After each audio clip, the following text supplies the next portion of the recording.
ইমাম তিরমিজি আলাইহির রাহমা বলেন, আল্লাহর নবীর জামানায় আল্লাহর নবী ও সাহাবায়ে কিরামকে বলছে, সাহাবীরা রে, আমি তো চিরদিন থাকবো না, আমার ইন্তেকালের পরে হক আর বাতিল কিভাবে চিনবেন? আল্লাহর নবী মুহাম্মদ আরবি জানায় দিলেন, যেই দলের মধ্যে কোরআনওয়ালা বেশি, অর্থাৎ যেই দলের মধ্যে আলেম বেশি, জান্নাওয়ালা বেশি, ওই দলটা হলো হক দল। আর যেই দলের মধ্যে আলেম ওলামা কম, ওই দলটা হলো বাতিল দল। আওয়াজ করে বলেন কথা ঠিক কিনা? এখন আপনি তালাশ করেন, আমাদের দেশে যে তাবলীগ চলতেছে, কোন দলে আলেম বেশি? যেই দলে আলেম বেশি হবে ওই দলে আপনি যাবেন, আমিও যাব, আপনিও যাবেন। আর যেই দলে আলেম নাই ওই দলে আপনি আমি যাব না। ইমাম তিরমিজি আলাইহির রাহমা স্পষ্ট করে দিলেন, আল্লাহর নবীর হাদিস বলে, হক হলো তারা যাদের দলে আলেম বেশি, আর যেই দলে আলেম কম ওই দলটা হলো বাতিল। এজন্য এখন দাওয়াত দিবেন কিভাবে? হক পথে। হক কারা? যাদের দলে উলামায়ে কেরাম বেশি আছে। তো মুসলমান ইমানদার মুখলেসের একটা আলামত হলো আলেম ওলামাকে জিজ্ঞাসা করা। ইখলাসের সাথে যদি আপনি আমি আল্লাহর কাছে কান্নাকাটিও করতে পারি, আল্লাহর কাছে চোখের পানিটাও কবুল হয়ে যাবে।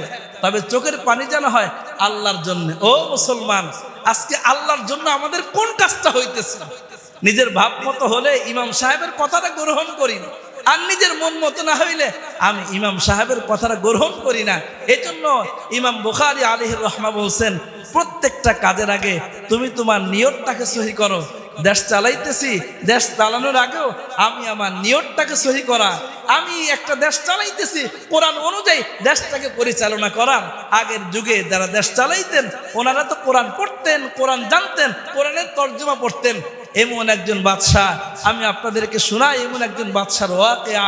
শাহ আব্দুল আজিজ রাহমাতুল্লাহি আলাইহি একজন আল্লাহওয়ালা বুজুর্গ ব্যক্তি ছিলেন। তিনি যখন দেশের নেতৃত্ব পাইলেন, অর্থাৎ বাদশাহ হইলেন, তিনি তো প্রত্যেক দিন কোরআন তিলাওয়াত করেন। সকালে সূরা ইয়াসিন, যোহরের পরে সূরাতুল ফাতহ, আসরের পরে সূরাতুন নাবা, মাগরিবের পরে সূরাতুল ওয়াকিয়া, এশারের পরে সূরাতুল মুলকের তিলাওয়াত করতেন। এরপরে ধারাবাহিক তিনি তিলাওয়াত করতেন। আল্লাহর গোলাম কালাম তিলাওয়াত করতে করতে সূরাতুল মাইদা পর্যন্ত আসছেন। আর সূরাতুল মাইদা তিলাওয়াত করতে করতে হঠাৎ করে একটা আয়াতের উপরে তার চোখ পড়ে গেল, ওয়াস-সারিকু ওয়াস-সারিকাতু ফাকতাউ আইদিয়াহুমা। আল্লাহর গোলামের চোখের সামনে একটা আয়াত পড়ে গেল। আয়াতটা কি?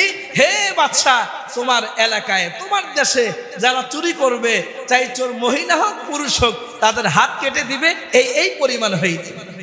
এখন তো বাদশাহ কোরআনের আয়াত সামনে চলে আসছে, বাদশাহ তো পাগল পারা হয়ে গেছে, এই আইন বাস্তবায়ন করতে হবে। বাদশাহ পরের দিন সমস্ত জনগণকে একত্রিত করলেন। একত্রিত করার পরে তিনি আইন জারি করে দিলেন, আজকের পর থেকে আমার এই আরবের ভূখণ্ডে কেউ যদি চুরি করে তো তার হাতটা কেটে দেওয়া হবে। আইন জারি করে দিলেন। বেশ, শুরু হয়ে গেছে।